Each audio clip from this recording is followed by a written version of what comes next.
Hello guys, welcome है आप सभी का यूपीएससी वॉरियर्स में। ठीक है, आज हम लोग कुछ इम्पोर्टेंट टर्म्स डिस्कस करने वाले हैं जो कि काफ़ी ज़्यादा इम्पोर्टेंट है।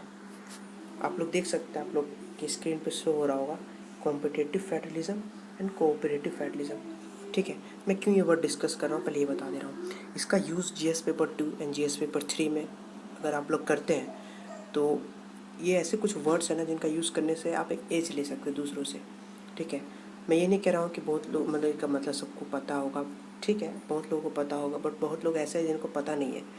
तो इस यूट्यूब चैनल के माध्यम से जो मैं यहाँ पे नया हूँ, मेरा फर्स्ट वीडियो है, तो मैं बस यही कुछ इम्पोर्टेंट टर्म डिस्कस करूँगा आने वाले कुछ दिनों तक, जो कि काफ़ी हेल्पफुल होगा, ना ही सिर्फ उन लोगों के लिए जो बहुत तेज़ है, बल्कि उनके लिए भी जिनके लिए कोई जल्दी सोचता नहीं है, जिन्हें बहुत छोटे छोटे चीज़ पता नहीं होते लेकिन वो शर्माते किसी पूछने से। क्या अगर मैंने किसी से पूछा तो मेरा मजाक उड़ जाएगा या कुछ भी। तो मैं चाहता हूँ इस चीज़ को दूर करूँ, इस वजह से मैं वीडियो बना रहा हूँ। ठीक है, तो इसको डिस्कस करने आज मैं ये मान के चल रहा हूँ कि आप लोग थोड़ा सा पॉलिटिक गवर्नेंस पढ़े होंगे। ठीक है, अगर जो नहीं भी पढ़ा तो उसमें भी समझ में ये वीडियो आएगा। ठीक है, ये मैं गारंटी देता हूँ। तो चलिए देखते हैं। इस वर्ड्स को समझने से पहले, इन टर्म्स को समझने से पहले हम लोग समझेंगे कि फेडरलिज्म क्या होता है। ठीक है, आप लोग ने पढ़ा होगा पॉलिटी में, नहीं भी पढ़ा होगा तो अब आप लोगों को पता चल जाएगा। फेडरलिज्म का मतलब कि state, independent state and independent union work in their own domain. दोनों इंडिपेंडेंट है और अपने अपने डोमेन में काम कर रहे हैं, बट जो मतलब अपने अपने, अब मैंने ऐसे बोला बहुत लोग को समझ नहीं है डोमेन क्या है। तो एकदम देसी भाषा में मैं ये कहना चाह रहा हूँ, स्टेट अपना घर चला रहा है, सेंटर अपना काम कर रहा है। दोनों में क्या है, एक दूसरे में कोई पढ़ नहीं रहा है, आपस में कोई वो नहीं है। ठीक है, आपस में कोई क्लोजनेस नहीं है। ठीक है, दोनों अपने अपने घर में काम कर रहे हैं, अपना अपना घर चला रहे हैं। ठीक है, बट जो हमारा इंडियन फेडरलिज्म, यहाँ पे क्या है, जो हमारा इंडियन स्टेट है, जो हमारा इंडियन जो हमारा सेंटर है, यानी हमारा जो सेंटर और हमारा स्टेट है, वो मिल करके काम करता है, क्लोजली काम करता है। इसलिए आप लोगों ने पॉलिटी में चीज़ पढ़ा होगा कि हमारे यहाँ 3 लिस्ट होते हैं, ये आप देखो और समझने की कोशिश करना। ठीक है, एक होता है सेंट्रलिस्ट। ओह सॉरी गाइस, मैं गलती से एक ही चीज़ यूज़ कर लिया, एक मिनट।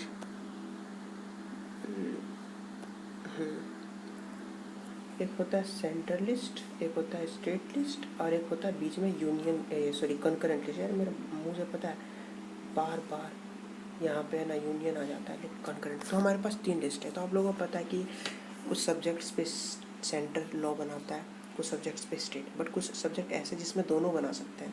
तो यहाँ पे आप लोग को ये चीज़ दिख रहा होगा हमारा इंडियन फेडरलिज्म, कि सेंटर और स्टेट दोनों एक चीज़ पे काम कर रहे हैं, यानी क्लोजली वर्क कर रहे हैं। तो ये हमारा इंडियन फेडरलिज्म, इसलिए हमारे पास 3 लिस्ट है।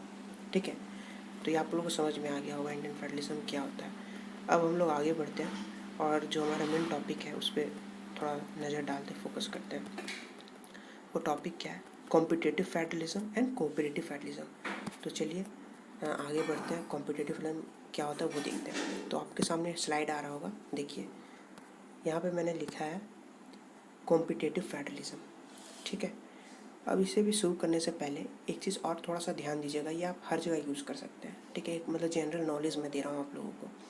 क्या है, किसी भी टॉपिक को पढ़ने से पहले, चाहे आप लोग हिस्ट्री पढ़ रहे हो, चाहे आप लोग पॉलिटी पढ़ रहे हो, चाहे आप लोग ज्योग्राफी पढ़ रहे हो, whatever you are reading, ठीक है, कुछ भी आप पढ़ रहे हो, whatever you are reading, तो one thing you have to keep in your mind, that is whenever you start reading any topic, like मैं हम लोग अभी यहाँ पढ़ने जा रहे हैं कॉम्पिटिटिव फेडरलिज्म, तो थोड़ा सा मतलब R&D करें उस टॉपिक पे, वर्ड पे, वो वर्ड क्या है, ताकि जब आप पढ़ेंगे ना, क्योंकि मैं क्यों ये बता रहा हूँ, I am telling you because जब आप एक एनालिसिस करेंगे ना उस वर्ड का मतलब क्या है, तो आप लोग जिसके चीज़ के उस वर्ड के बारे में जो आगे पढ़ने वाले हैं ना, ऑटोमेटिक आपको समझ में आ जाएगा, क्योंकि वर्ड में ही मैक्सिमम चीज़ छुपी होती है, उसका जो मीनिंग है ना उसके वर्ड में ही छुपा होता है। तो आप उस टॉपिक में जो वर्ड जो भी लिखा होगा उसको थोड़ा सा समझने की कोशिश करना, पहले उस पर समझो, और जब आप उसके रिलेटेड जो भी उसमें दिया है उसको जब आप पढ़ोगे ना, तो आपको काफ़ी इजी लगेगा और बहुत अच्छे से ग्रैस्प कर सकते हो, चीज़ों को समझ सकते हो।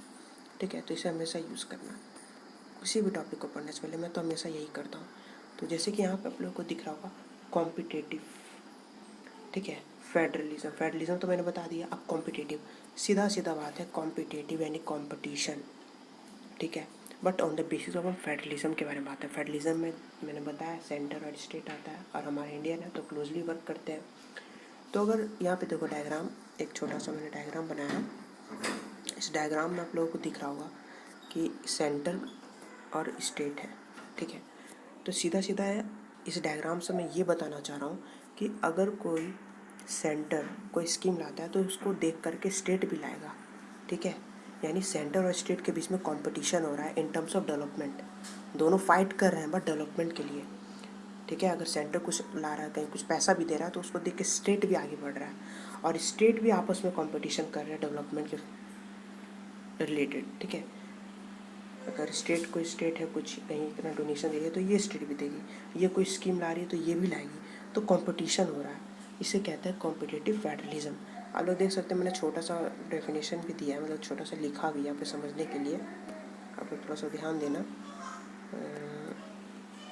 ये देखो क्या मैंने लिखा है, सेंटर स्टेट, ठीक है, विल फाइट ईच अदर, आपस में लड़ेंगे in terms of development in their own domain, अपने अपने, ये अपने जो घर में लाएगा वो चीज़, ये अपने घर में लाएगा, ये अपने घर में लाएगा, इसको देख के, ठीक है। यानी सेंटर और स्टेट के बीच में कंपटीशन हो रहा है, या फिर स्टेट और स्टेट के बीच में कंपटीशन हो रहा है, उसको कहते हैं कॉम्पिटिटिव फेडरलिज्म। बट डेवलपमेंट के बारे में याद रखना, डेवलपमेंट के फेज के मैं बात कर रहा हूँ, यानी कि फाइट में बोल रहा हूँ, तो आप ये मत समझना कि दोनों एकदम बंदूक हथियार सेंटर और स्टेट आपस में लेके भिड़ गए मैदान में, ऐसा कुछ नहीं है, ठीक है। तो ये था कॉम्पिटिटिव फेडरलिज्म। एक बात और, ये जो आप वर्ड मैंने भी बताया cooperative federalism and cooperative federalism, ये जो वर्ड है ना, ये नीति आयोग का दिया हुआ है, ठीक है। मतलब नीति आयोग की एक कमीशन है जो ये दोनों वर्ड को दिया है, मतलब इसके बेसिस पे ये दोनों वर्ड बनाए गए हैं, दोनों वर्ड को चलाया जा रहा है, ठीक है। क्यों है क्या है आगे मैं बताऊँगा, ठीक है। चलिए आगे बढ़ते हैं। आई होप आप लोगों को समझ में आ गया होगा कॉम्पिटिटिव फेडरलिज्म।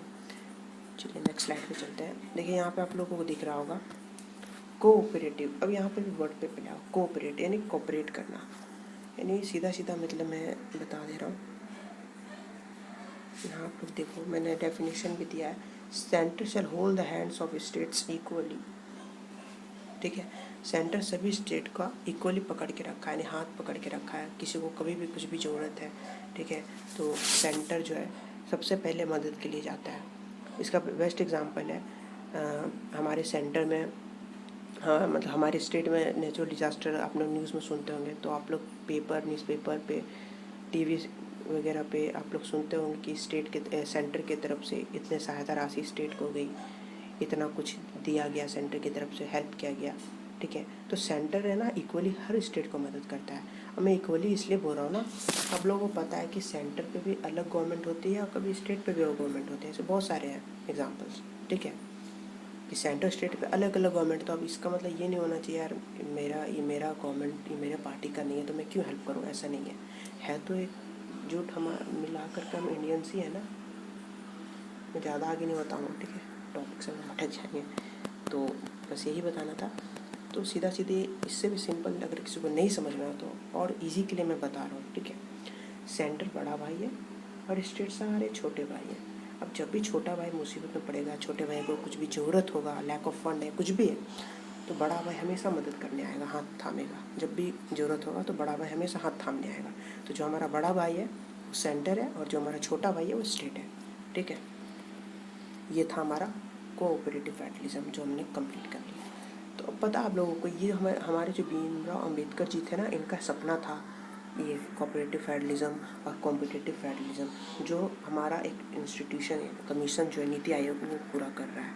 नीति आयोग का ही दिया हुआ बड़े दोनों, इसलिए मैंने बताया पहले, ठीक है। तो समझ में आ गया होगा, मुझे जहाँ तक लगता है कि मैं समझा पाऊँगा आपको, ठीक है। चलिए, तो ये आप लोगों को समझ में आ गया। तो क्या अब एक क्वेश्चन है कि क्या ये दोनों जो टर्म्स मैंने आपको लोगों को बताया, ठीक है, क्या ये सिर्फ हमारे इंडियन में कंट्री में ही है कि वर्ल्ड लेवल पे भी? नहीं, वर्ल्ड लेवल पे भी अप्लाई होता है। एक मिनट गाइस, ये आगे क्यों नहीं बढ़ रहा स्लाइड, कुछ प्रॉब्लम हो गया, एक सेकेंड।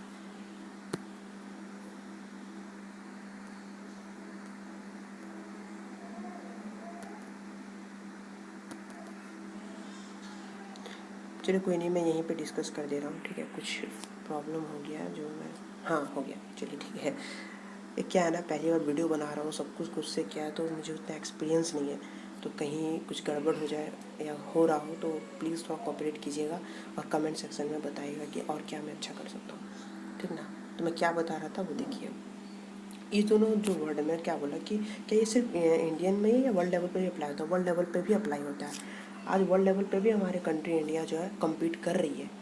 आज हम लोग भी चाहते हैं, मतलब हम लोग भी चाह रहे हैं कि और इस एरिना में आगे बढ़ रहे हैं कि हाँ हमारा भी 5 ट्रिलियन जो हमारी इकॉनमी है, 5 ट्रिलियन इकॉनमी बने आने वाले टाइम पे। हम लोग ऐसा क्यों चाह रहे हैं? क्योंकि आज के डेट में ऐसे कुछ कंट्री हैं जो हमसे काफ़ी आगे हैं, तो उनको देख के हम लोग क्या कर रहे हैं, प्रतिस्पर्धा कर रहे हैं, कॉम्पिटिशन कर रहे हैं कि हम भी आगे बढ़ रहे हैं। जैसे आज के डेट में आप देख सकते हो US बेस्ट एग्जांपल है, इटली देख सकते हो आप, यहाँ तक कि चाइना हमारा नेबर, ठीक है, चाइना भी नेबर ही है, एंड और भी बहुत सारे कंट्री है जैसे जर्मनी। तो ये सब क्या है, काफ़ी हम लोग से आगे है। तो हम लोग क्या है, इनको देख करके हम भी आगे बढ़ने की कोशिश करें, प्रतिस्पर्धा करें कि आज हम भी अपने इकॉनमी को 5 ट्रिलियन इकॉनमी बनाएंगे। इंडिया ऐसा कर रहा है और आने वाले दिनों में ऐसा होगा भी, ऐसा बात नहीं कि नहीं होगा, हमें उम्मीद है, और विदाउट हमारे कॉम्पिटिशन के ऐसा हो भी नहीं सकता, ठीक है।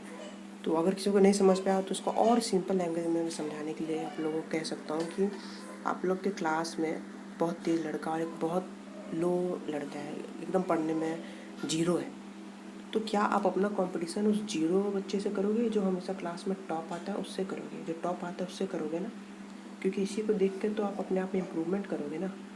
ये अगर हर टेस्ट में 10 आउट ऑफ 10 ला रहा है तो आप, और अगर आप 10 आउट ऑफ 6 ला रहे हो और ये जीरो बचे है तो जीरो ही ला रहा है 10 आउट ऑफ, क्या आप इससे कंपटीशन करोगे? आप तो इससे ऑलरेडी आगे हो। उसी तरह से पाकिस्तान से हम कंपटीशन नहीं करेंगे, उससे हम बहुत आगे। पाकिस्तान हमसे करता होगा, हम नहीं करते हैं।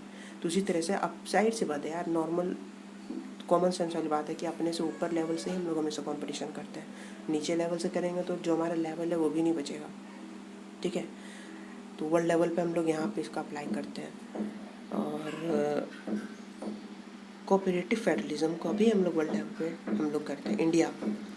इंडिया जो है ना बाकी कंट्रीज़ की भी हेल्प करता है एज अ बिग ब्रदर, मतलब समझाने के लिए बोल रहा हूँ, आप लोग मान सकते हैं एज अ बिग ब्रदर, ठीक है। जैसे कि आप लोग देख सकते हैं UN peace keeping force India की सबसे पहले गई थी, ठीक है, बहुत ही सबसे बेस्ट एग्जांपल है। तो इंडिया क्या वर्ल्ड लेवल पे भी कंट्रीज़ की मदद कर रहा है। कोविड में भी आप लोगों ने देखा, बहुत सारे एग्जांपल्स हैं, मेडिसिन वगैरह जो भी हम लोगों ने किया, या किसी कंट्री को फंड चाहिए तो हम लोगों ने फंड भी दिया था कि अपने नेबर को भी दिया है कई बार, तो हेल्प करते हैं। तो वर्ल्ड लेवल पे भी अप्लाई होता है। तो बस यही था आज के वीडियो में, और आप इसका यूज़ ज़रूर कीजिएगा जहाँ पॉसिबल हो। एप्रोप्रिएट यूज़ अगर आपने किया तो आपको बहुत एज मिलेगा बाकी लोगों से। ये बहुत इंपॉर्टेंट टर्म्स है इसलिए मैं डिस्कस कर दिया, ठीक है। एंड अगर आप लोगों को वीडियो अच्छा लगा हो तो प्लीज़ वीडियो को लाइक कीजिएगा, सब्सक्राइब कीजिएगा एंड बेल आइकन को प्रेस कीजिएगा for the latest video updates, ठीक है। मिलते हैं फिर ऐसे ही कुछ तड़कते भड़कते टॉपिक को लेकर के। हो सकता है टॉपिक बहुत इजी भी हो, आप लोग को आता हो, लेकिन तो भी मैं ज़रूर लाऊंगा। मैं ये नहीं सोचूंगा कि यार इतना इजी टॉपिक है और आप लोग सोचो क्या डिस्कस कर रहा है। तो सबको पता है मैं सबको बराबर नज़र से नहीं देख रहा हूँ, मैं सबको साथ में लेके जा रहा हूँ। जो जिसे कुछ भी नहीं आता